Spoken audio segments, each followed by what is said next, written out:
Ako si Joseph, isinilang at lumaki sa lungsod bagamat nasa probinsya rin ang aming lungsod pero traffic, usok ng sasakyan, ingay sa kalsada at mga kabahayan, liwanag at kislap ng iba't ibang kulay ng mga ilaw sa gabi ang aking mga naririnig at napagmamasdan araw-araw. Yung kwentong multo, engkanto, aswang at maligno ay mga kwentong katahang-isip lang ng tao. Guni-guni at imahinasyon base na rin sa mga kwento ng mga matatanda noong panahon daw. Hindi ako naniniwala sa mga ito. Kasi sa tanang buhay ko, wala pa akong nakita ni isa man sa mga sinasabing elementong ito. Yung mga elemento na ikinikwento ng mga taong nakatira sa liblib na lugar. Noong tumungtong ako sa kolehiyo, mayroon akong naging kaibigan at kamag-aral buhat sa malayong bayan ng aming lalawigan. Siya si Berto. Idelberto ang kanyang tunay na pangalan. Mabait si Berto, masyadong mapakumbaba. Matatapos na nga ang unang semester na magkaibigan kami, ni minsan ay naringgan ko siyang nagyayabang. Wala talaga itong kayabangan sa kanyang katawan. Ang kanyang ugali ay siyang pinakang dahilan kung bakit naging matalik kaming magkaibigan ni Berto. Sa umpisa pa lang ng first semester, nagyayaya na siya sa aking sumama raw sa kanilang bayan para marating ko naman ang kanilang payak na lugar. Sa tingin ko maganda ang kanilang lugar base na rin sa paglalarawan sa akin ni Berto. Palibhasa, laki ako ng lungsod, hindi ko pa naranasan ang maglakad sa kabundukan, sa ilalim ng makapal na gubat. Yung maligo sa batis, ilog at sapa, gusto kong maranasan yan kasi wari ko'y ang saya-saya at masarap sa pakiramdam. Merong mga kinikwento sa akin si Berto tungkol sa mga nakakatakot na kababalaghang nararanasan nila at ng ilang tao sa kanilang lugar. Hindi ko lang kinukontra si Berto kasi nakakahiya naman. Hindi na nga mayabang, paminsan-minsan lang kung magbahagi ng kanyang kwento tapos kukontrahin ko pa. Hindi na maganda. Dumating ang pagtatapos ng first semester. Natukso akong sumama kay Berto sa kanilang lugar para magbakasyon ng ilang araw. Tuwang-tuwa ako nang payagan ako ng aking mga magulang. Sa tanang buhay ko kasi, hindi ko pa talaga naranasan ang makarating sa mga liblib na lugar.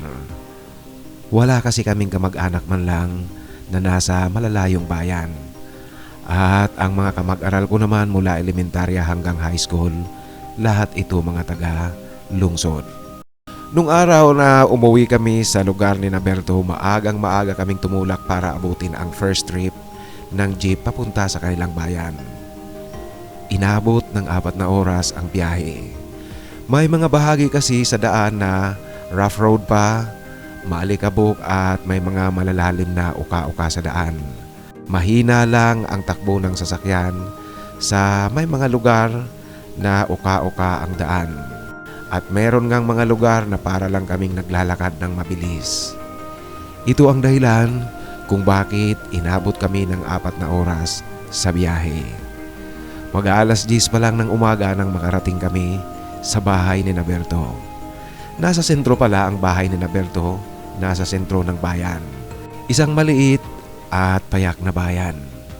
Kung ikukumpara ko nga ito sa lugar namin sa lungsod, para lang siyang nasa barangay namin. Mababait ang mga tao, maluluman ay lahat magsalita. Yun ang natural na tono ng kanilang pananalita. Hindi na ako nagtataka ngayon kung bakit si Berto pag nagsalita, parang hindi marunong magalit at hindi marunong mainis.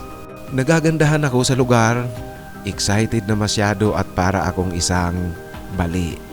Kasi nga first time kong makarating sa malayong lugar, malayong bayan ng aming lalawigan. Sinabi sa akin ni Berto na meron palang pistahan sa kabilang barangay. Pupunta kami roon, isasama niya ako para puntahan ang mga kamag-anak nila roon. Ang layo mula sa kabayanan, mga mahigit kumulang 3 kilometro. Maglalakad lang kami kasi walang bumabiyaheng sasakyang pampasahero papunta roon.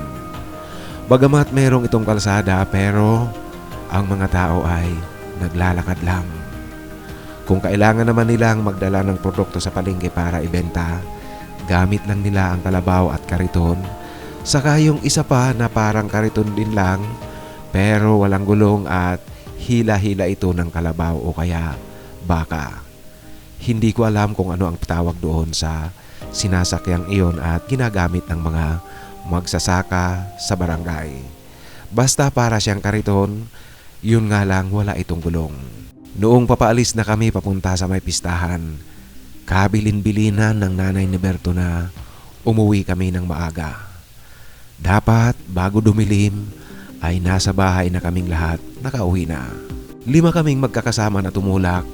Ako, si Berto at ang 3 niya pang pinsan.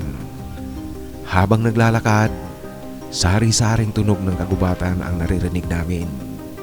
Iba't ibang uri ng huni ng mga ibon. Merong isang huni ng ibon ang nakahuli ng atensyon ko. Ang kanyang huni ay parang malumbay, nakakalungkot at nakakatakot kung maririnig. Lalong-lalo na siguro kung gabi at mag-isa ka sa gitna ng kawalan. Pero ako naman, nahaaliw akong pakinggan ito, kaya ginaya-gaya ko ang huni ng ibon. Pero sinaway ako ni Berto at ng mga kasama namin. Joseph, hindi dapat ginagaya ang ibon na yan kasi alam mo ba, merong nag-aalagang maligno dyan. Kinukuyog ng kumpol-kumpol na magkakaparehong ibon ang sino mang gumagaya-gaya sa huni nila. Iyan ang pagtutulong-tulong ng magpipinsan sa pagsaway nila sa akin sa paggaya ko ng huni ng ibong iyon na malungkot pero nakakatakot. Gaya nga ng sinabi ko, hindi ako nagpapapaniwala sa mga ganyang kwento. Pero ngayon aaminin kong kinilabutan din ako sa mga sinabi nitong kasama ko. Makalipas nga ang siguro mahigit 2 oras na kulitan at tawanan, kasama na ang biruan habang naglalakad. Narating namin ang bahay ng kamag-anak ni Berto. Tanghali na iyon, pinakain kaagad kami. Simple ang handaan pero masasarap ang lasa ng mga luto. Palibhasa nga mga sariwang gulay ang ginamit nilang pangsahog sa kanilang mga nilutong karne para sa pista. Nakaupo kami sa isang bangkong kawayan sa ilalim ng punong sampalok. Nagpapahinga pagkatapos naming kumain. Ilang sandali pa ay nagpaalam na si Berto sa kanilang tiyuhin at tiyahin na aalis na kami. Bert, uuwi na ba tayo? Ang aga naman. Yan ang tanong ko kay Berto. Hindi. Safe, kailangan nating puntahan lahat ang mga kamag-anak namin dito kasi pag hindi namin yan napuntahan, maghihinanakit ang mga yan. 4 na bahay pa ang kailangan nating puntahan kaya kinakailangan na nating umalis. Ito ang pagpapaliwanag sa akin ni Berto. Ngayon ko lang nalaman na ganoon pala sa mga malalayong lugar. Para kang nagbibisita iglesia, palipat-lipat sa mga bahay tuwing pista. Ang bawat bahay na pinupuntahan, kinakailangang kumain kami. Tapos, tuwing aalis na kami may mga balot pang ipinapadala ang mga tiyuhin at tiyahin ni Berto sa bawat isa. Liban sa akin kasi bakasyonista lang ako kina Berto. Hapon na nang mapuntahan namin ang huling bahay ng kamag-anak ni Berto. Dito sa huling bahay na ito, hindi na kami nakaalis kaagad. Napilitan na kasi kaming makiharap sa mga nagiinuman doon. Habang masayang nagiinuman, nagkikwentuhan at nagkukulitan, merong isang babaeng dumaan sa kalsada sa harapan ng bahay ng kamag-anak ni Berto. Nagulat ako kasi biglang nagsitigil ang mga nagkikwentuhan at nagtatawanan. Ang mga nagiinuman, pasimpleng sinusundan ng kanilang paningin ang babaeng naglalakad. Ang direksyon nito ay pauwi doon sa bayan. Bert, ano bang meron? Bakit natahimik sila lahat at nakamasid sa papalayong babaeng dumadaan? Tanong ko kay Berto. Alam mo, Sef, yung babae na yun, Kilalang kilala yon na aswang dito sa lugar na ito. Yan ang wika sa akin ni Berto. Sa kanyang tinuran, lihim akong napangiti kasi nga babalik na naman tayo sa kwentong aswang. Pero kung totoo nga ang aswang, ngayon nakakita na ako, ganoon pala ang itsura ng aswang. Matandang babae, mahaba ang buhok pero may uban. Akala ko ang aswang hindi tumatanda. Iyan ang wika ko sa sarili ko. Noong ganap nang nakalayo ang babae, nagbalik na sa pag-iinuman at pagkikwentuhan ang mga tao sa tiyuhin ni Berto. Dahil sa natagalan kami doon sa huling bahay na iyon, hindi nasunod ang bilin ng nanay ni Berto na dapat nakauwi na kami bago pa dumilim. Marami naman kaming mga kasabay na naglalakad papauwi, pero habang lumalayo sa may pistahan, nagbabawas ang mga taong naglalakad sa kalsada. Paisa-isa kasing lumiliko ang mga ito patungo sa ibang direksyon. Hanggang sa kaming 5 na lang ang natirang naglalakad sa madilim na kalsada. Walang mga ilaw sa gilid ng kalsada, palibhasa walang mga bahay rito. Meron ring paisa-isa pero ang lalayo ng agwat. Ang ginawa ng mga pinsan ni Berto, kumuha ng tuyong dahon ng nyug para sindihan ito at gawin naming sulo. Ito ang aming ilaw habang naglalakad sa kalsada. Naisipan namin gumawa ng ilaw para nakikita namin ang aming inaapakan. Mahirap na kasi baka merong tumatawid na ahas sa kalsada, hindi namin makita, maapakan namin. Dahil sa kaming 5 na lang ang naglalakad sa kalsada, lalong lumakas ang ingay ng biruan at tawanan namin. Malalakas talaga ang mga tawa namin. Pero bigla kaming napatigil nang makita namin ang isang itlog sa gitna ng kalsada. Gitnang-gitna ng kalsada. Nagtataka kaming lahat kung saan galing ang itlog na ito. Bakit nasa gitna ng kalsada ngayong gabi? Kung sakali mang nahulog ito kung sino mang may daladala, dapat sana ay nabasag na ito. Pero ang itlog buong buo at walang crack na nakita kami. Hindi namin malaman kung ano ang may itlog nito. Pato o kaya itik, hindi maaari kasi masyadong maputi ito at mukhang mas malaki sa itlog ng itik o pato. Lalo namang hindi kung itlog ng manok kasi mas malaki ito. Kung sakali namang itlog ng manok sa poultry, mas lalong imposible rin kasi mas manipis ang kabibi ng itlog ng manok sa poultry. Dapat talaga ay nabasag na ito. Saan ba galing ang itlog na ito at anong ibig sabihin nito? Buti na nga lang at hindi namin naapakan.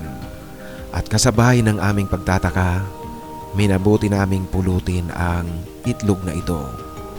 Si Baston, ang pinsan ni Berto, ang pumulot ng itlog na maputing maputi sa gitna ng kalsada. Pero nagimbal kaming lahat kasi matapos pulutin ang itlog na iyon, biglang dumating ang malakas na bugso ng hangin. Akala namin merong bagyo. Malamig na malamig ang hangin at ang lakas nito, namatay pati ang liyab ng aming ginawang sulo, yung nagliliyab na tuyong dahon ng nyug. Si Baston sa pagkakasindak, nabitiwan niya at naitapon muli ang itlog sa gilid ng kalsada. Hindi kami kumilos pansamantala sa aming kinatatayuan. Naghawak-hawak kamay kaming 5. Naku, baka ano yung itlog na yan? Yung ano siguro yan? Yan ang wika ni Berto na hindi niya na itinuloy. Baka ano? Yan ang tanong naman ni Baston. Hindi niyo ba natatandaan dumaan kanina yung babae sa harap ng bahay ni Tito Dado? Natatandaan niyo? Yung direksyon papunta rito, papauwi sa atin. Yan ang wika ni Berto. Ay oo nga no? Yan naman ang pagsag-ayon ng lahat. Baston, nasaan na yung itlog? Yan ang tanong ni Berto. Naitapon ko yung itlog ayon sa gilid ng kalsada. Yan ang sagot ni Baston, sabay itinuro niya ng itlog na nasa gilid nga ng kalsada pero hindi pa rin ito nabasag. Akmang lalapitan namin muli ang itlog, bigla na namang umihip ang malakas na hangin. Nagsasayawan ang mga punong kahoy. Pero ang nakapagtataka, yung hangin ay nasa paligid lang ng kinatatayuan namin. Malakas na malakas. Yung medyo malayo na sa amin, hindi namin nakikitang sumasayaw ang mga kahoy sa lakas ng hangin. Dahil dito pare-pareho na kami kinilabutan, hindi na namin nilapitan muli ang itlog. Sa halip ay nagpatuloy na kami sa aming paglalakad. Magkahawak-hawak ang aming mga kamay, hindi kami naghihiwalay. Ito'y kung sakaling anuman ang aming masagupa, hindi kami magkakawatak-watak. Hindi nga ako naniniwala sa mga kwentong kababalaghan gaya ng aswang, maligno at engkanto. Pero aaminin ko, nahiwagaan ako sa aking nasaksihan at naranasan. Bakit ganoon? Bakit merong itlog sa gitna ng kalsada? At bakit humangin ng napakalakas doon lang sa aming kinatatayuan? Ganoon pa man, nakauwi kami ng ligtas at maayos. Pagdating namin sa bahay ni Berto, naikwento ng grupo sa nanay ni Berto ang nangyari. Yan kasi, sinabi ko na baga sa inyo na wag magpapagabi. Bakit hindi nyo sinikap na umuwi habang maliwanag pa? Ito ang paninisi sa amin ng nanay ni Berto. Bagamat pareho kami kinabahan at nahiwagaan sa aming naranasan, pero noong gabing iyon, napagkasunduan pa rin namin at minabuting balikan ang lugar bukas maagang maaga. Kaming 5 muli ang magsasama-sama para suriin ang itlog. Ginawa naming maagang maaga para bago ganap na magliwanag, naroon na kami sa lugar. Maaga nga kaming nakarating doon. Naghahati na ang dilim at liwanag para sa bukang liwayway. Pero nagtaka kaming lahat kasi doon sa lugar na alam naming kinaroroonan ng itlog, wala na ito. Hinanap pa namin mula ilang metro galing doon sa kanyang kinaroroonan, pero wala kaming nakita. Kung sakali man na mayroong nakaapak na tao na hindi ito nakita, sigurado siyempre na ang kabibi ng itlog naroon din. Pero walang bakas ng itlog kaming nakita noong umagang iyon.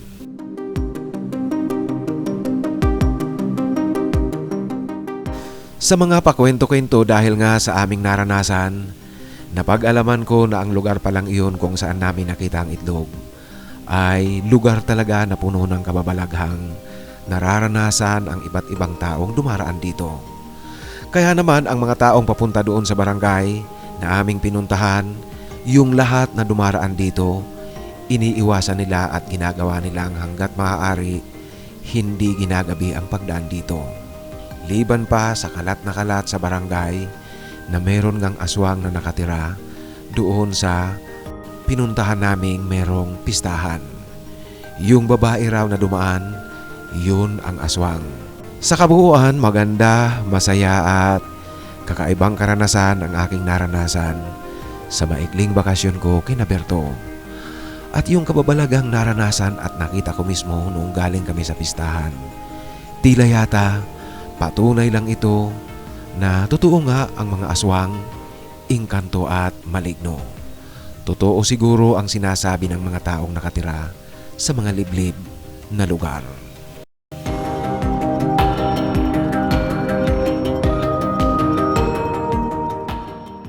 Noong araw na umuwi ako pabalik sa lungsod, hindi ko kasama si Berto.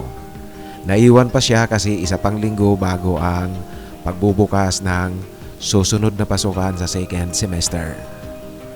Noong bumabiyahe na kami, nanlaki ang mata ko nang makita kong nakasakay din sa jeepney ang babaeng sinasabing aswang doon sa barangay. Hindi ako nagkakamali, siya iyon. Kasi yung damit na nakita ko noong pista, yun din ang kanyang suot-suot. Wala naman siyang ginagawang masama, tahimik lang itong nakaupo at nakayuko. Ang mga pasahero sa jeepney halos walang nagsasalita. Habang nasa biyahe, Merong mga bumababa, merong sumasakay, papalit-palit ang mga pasahero, yung bumababa at sumasakay. Nung malapit na kami sa lungsod, merong nakapansin na isa sa mga pasahero na hindi na namin kasama yung babae. Wala ni isa mang nakakita sa amin kung saan ito bumaba at kung ano ang nangyari kung bakit wala na siya sa kanyang upuan. Nagtatanungan na ang mga pasahero palibhasa, magkakakilala sila at ang iba nga ay magkakamag-anak. Lahat ng mga pasahero ay nahihiwagaan. Maging ako nahihiwagaan rin kasi kitang-kita ko na nakasakay ang babae. Lahat kaming mga pasahero, kitang-kita namin kasama namin siya. Pero bakit hindi namin namalayan? Bakit wala ni isa man lang sa amin ang nakakita kung saan siya bumaba? Umuwi ako sa amin na medyo nakukumbinsi na ng kaunti na marahil nga ay totoo at hindi katang isip lang ang tungkol sa aswang, maligno at engkanto. Sa aking nakita at naranasan, hindi ko ngayon alam kung patuloy akong hindi maniniwala o kakampihan ko na ang aking karanasan at maniniwala na sa mga kwentong ito ng mga taong nasa malalayong lugar at ang mga kwento ng mga matatanda. Kasi merong mga kababalaghan akong nakita at naranasan. Kababalaghan na hindi ko kayang maipaliwanag at hindi ko maintindihan.